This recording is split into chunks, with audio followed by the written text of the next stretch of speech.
Hello and welcome to today's yoga teachings. In this session we're focusing on how to develop your own personal practice. We can all go to a yoga class and it's wonderful and we learn a lot, but it's really important to develop a daily self-practice because only you really knows what you need for your body, your emotions and your mind. When we go to a yoga class, it's one size fits all. And there's so many benefits of a yoga class. I'm not saying that we should stop going to yoga classes, but what we need to do is each morning, even before we go to our yoga class, but before we go to work for sure, or school, or jump into our day, do something that balances your body, your energy, your emotions, and your mind. You want to work with your whole system, and it doesn't have to be an hour or 2 hours. This is why some days we don't have time to get to the yoga class, but we can set aside 5, 10, 15, or 30 minutes, possibly 60 if you have the time, to do something in the morning. And I just want to let you know what are the steps or the parts of the puzzle to create a whole self-practice. Number one, make sure you get your spine moving in all the possible directions. That means a forward bend, you can do it standing or seated, a back bend, side to side, the lateral movement of the spine, and a twisting. There's many different postures to accomplish all of these movements of the spine. Once you either go to a few yoga classes, watch a few YouTube videos, or even get a book that gives you different postures, you can put together your own sequence that works for you.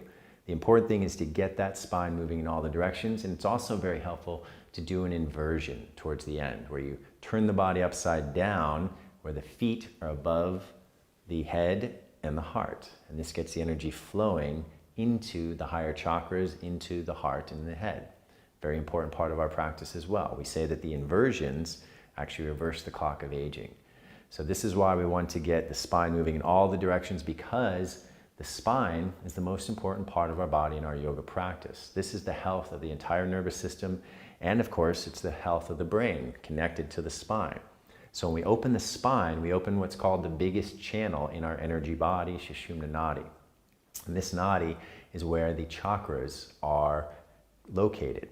When we open that central channel, we open the ability to send the energy into those chakras or energy centers, which are related to every part of our human experience: physical, energetic, emotional, mental, and even spiritual.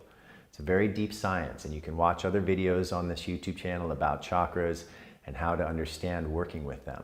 For now, I just want to tell you, very important, get that spine moving in all the directions and get your hips open.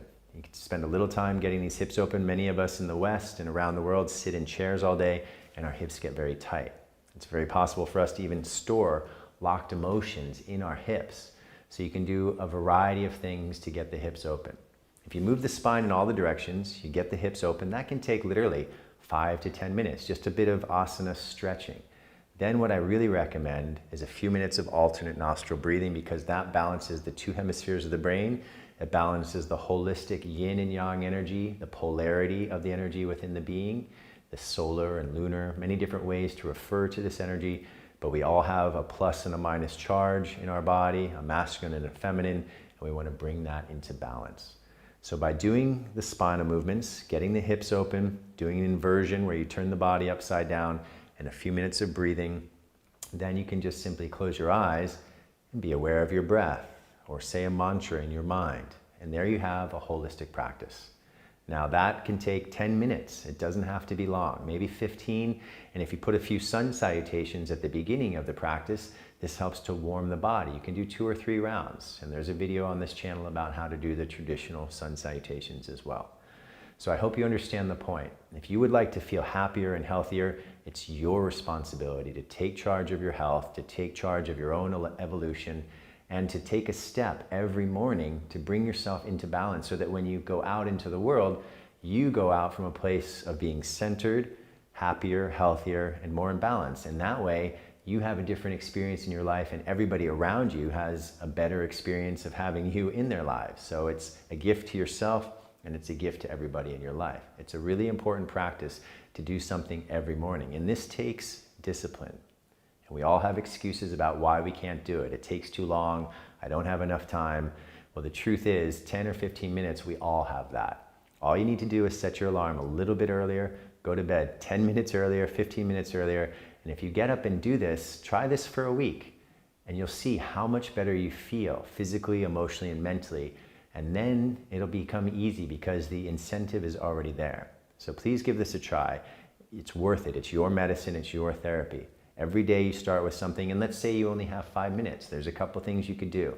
You could do the standing spinal twist where you just rotate side to side because this massages the entire spine. Or you could sit and just do a few rounds of alternate nostril breathing if you only have 5 minutes. At least in this way, you come out of bed coming into the world from a place of feeling much happier and healthier. I think you get the point by now, but please understand it's your responsibility to take care of yourself, and yoga is an instruction manual on how to reach your highest potential. If you have a little more time, then do that, but it's better to do a few minutes each day than 1 or 2 hours a week in a yoga class. Take your 5 to 15 to 30 minutes in the morning, create a sense of grounded stability that then you take that empowerment into your life and you have a better chance of fulfilling your potential. So I wish you all the best in your personal practice.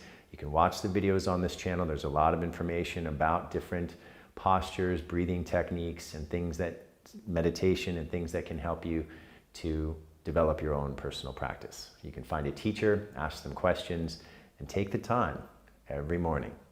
Okay. Wishing you all the best in your personal practice.